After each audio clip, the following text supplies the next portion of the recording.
to me and say, oh, you're a big guy and you do IP stuff and we want to have a patent. And I said, wow, that's kind of cool. I said, you know how much a patent costs, right? He said, yeah, well, we kind of do. I said, well, the cost of the patent is nothing, okay? Because if a patent's going to do anything for you, somebody's got to sit around and see if somebody's violating it, right? Because if no one violates it, what the heck? There's no big deal. And if they violate it, you got the money to sue them? Because guys like him don't work for free.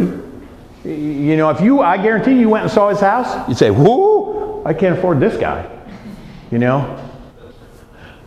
The point I'm making is intellectual property, the law and the process are rapidly and increasingly out of cycle with the world that it functions in.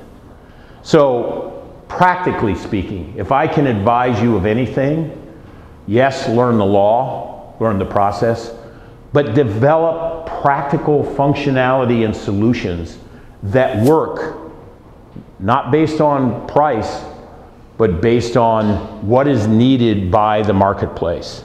So my advice is to everyone, get a journal. Date the journal, make it so you can't remove pages, and write down everything and anything that you think about, do, or are doing with your technology. Why? Why would you want to do that? Well, those of you who know how patents work, simply say, it is your best bet at a low-cost way to protect your right to use the technology. So somebody's got more money than you and goes out and files the patent and garners the patent. One of the things in the United States, which I have testified on numerous occasions, is there was prior art. The patent agent that granted the patent doesn't know everything.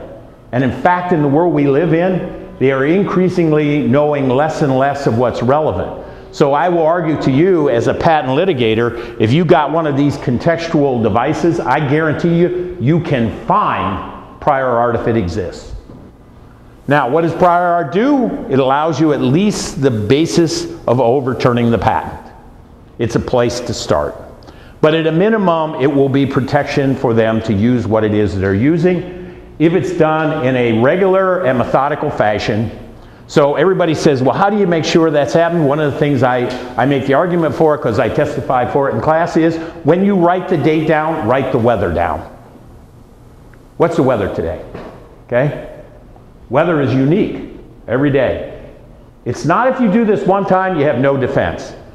If you do this 365 days a year for 10 years, you bring those babies into court, you plunk them down, and you just start reading through them until somebody gives up and says, okay, I'll believe that they're credibly proof for what it is you're doing. The point I'm making is, in a world that's moving at the speed of light, patents don't always work. And certainly for these people out here, they don't work. Why? They can afford to pay rent and develop their product and maybe get to the market. Patents are a luxury. So what do? Get a strategic plan that puts you 1 year within funding, file a provisional patent. At least you've got a date that's marked in the sand, and you've got a year to make something happen. So that's a US law. I don't know what it is internationally, but in the US it operates that way.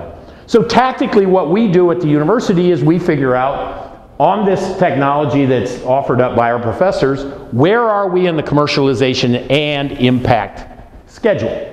So we have to understand that. Why? Because we time the low price. Now, these guys are sophisticated IP folks, and they will tell you that's not always cheap. Because good patent lawyers generally will file a provisional that's probably 80% of a full filing. Why? Because the provisional only protects you as to what was in the provisional filing. So if there are huge gaps and somebody shoots the gap, football term there, you can lose out anyway under that strategy. So we generally pay for pretty high quality provisional filings at the university. Okay, so university.